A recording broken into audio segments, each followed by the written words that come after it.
नाशिकमध्ये माजी आमदार नरेंद्र दराडे यांच्याकडून तोतयागिरी केल्याची माहिती समोर येते। नाशिकच्या सरकारवाडा पोलीस ठाण्यामध्ये या प्रकरणामध्ये गुन्हा दाखल झाला आहे। दराडे यांचा आमदारकीचा कार्यकाळ संपलाय। तसं असतानाही आमदार म्हणून पत्रव्यवहार त्यांनी केल्याची माहिती आहे।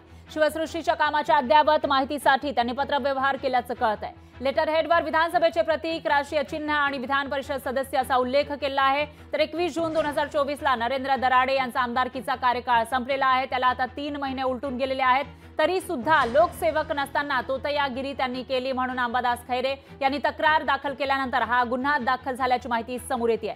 21 जून 2024 पर्यंतच ते आमदार होते, मात्र तरी सुद्धा त्यांनी जी संविधानाची या ठिकाणी एक शिक्का असतो किंवा लेटर हेड असतं, विधानसभेचं प्रतीक असतं, राष्ट्रीय चिन्ह आणि विधान परिषद सदस्य म्हणून त्यांनी उल्लेख केला होता। त्यानंतर आता हा गुन्हा दाखल झाला। त्यामुळे या प्रकरणामध्ये नेमकी काय कारवाई होणार ते बघावं लागेल।